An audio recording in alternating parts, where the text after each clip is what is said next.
Let me start with something important. If a real attacker targeted your organization today, would your team detect them in minutes?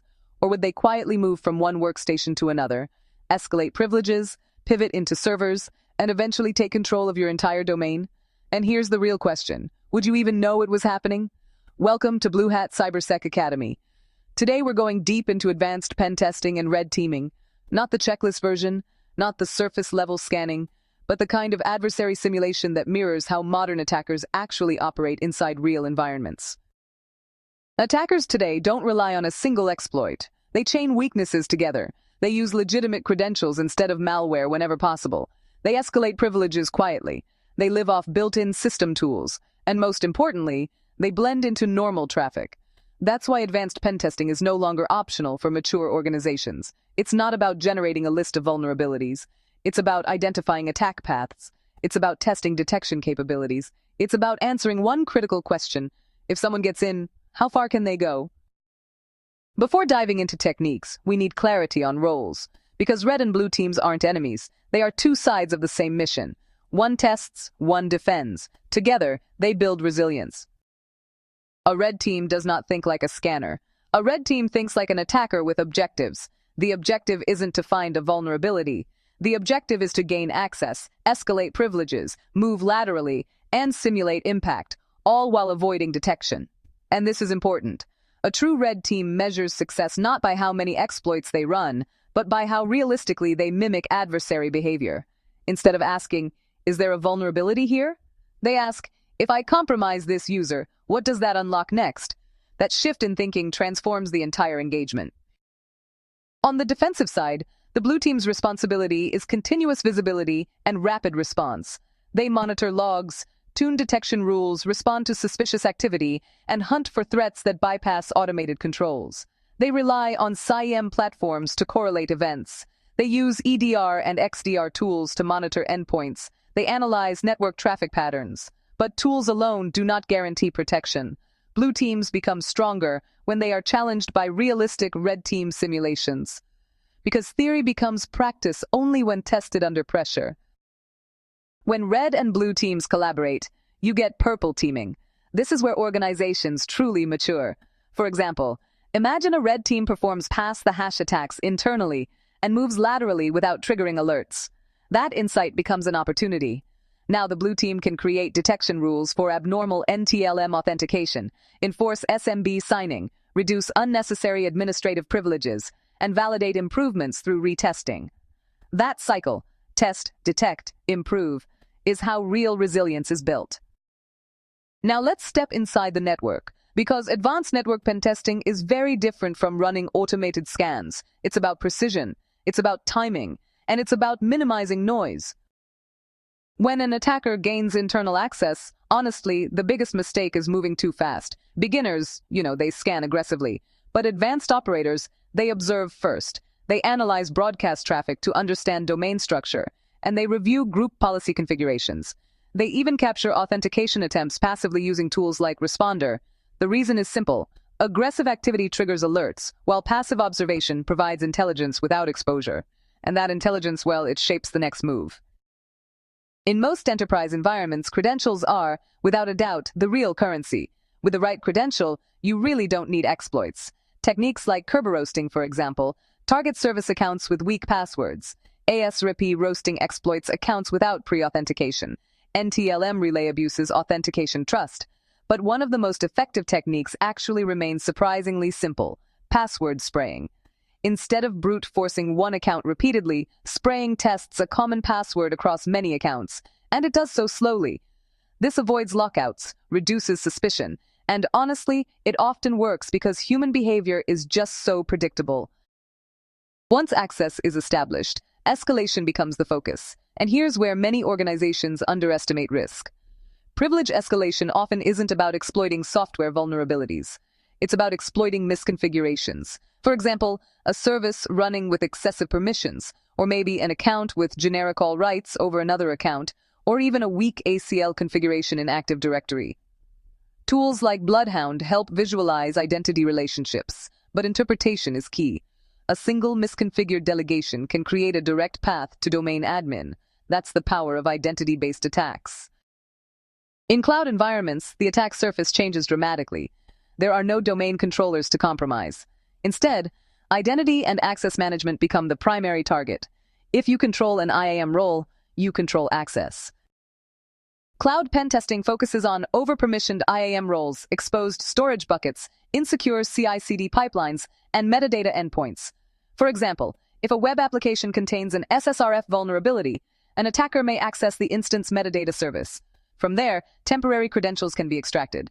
Those credentials may allow access to S3 buckets or other services. No malware required, just trust abuse. Automation tools like Scout Suite and Prowler identify misconfigurations quickly.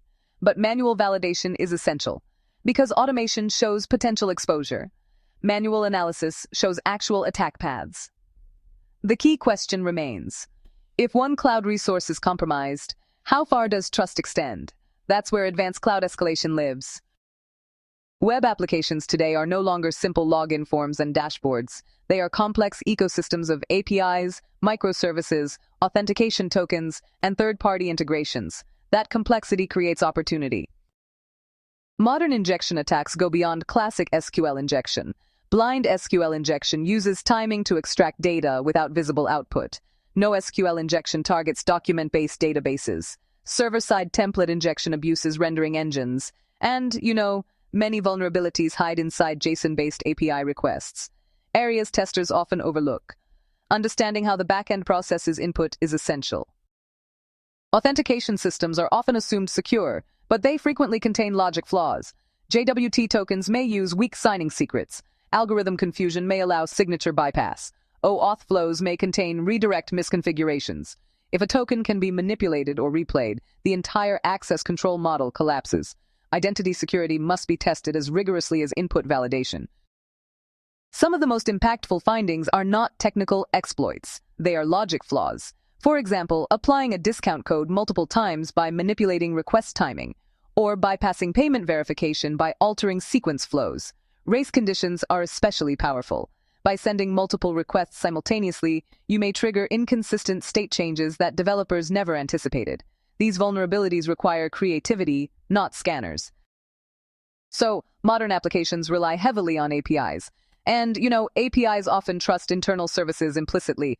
By mapping endpoints, analyzing documentation, and, testing hidden routes, attackers can discover functionality that front-end interfaces never expose. That hidden functionality can lead to privilege escalation or data exposure.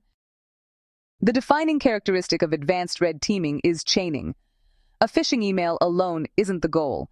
It's really just the first step. That foothold leads to credential access. Credential access leads to privilege escalation.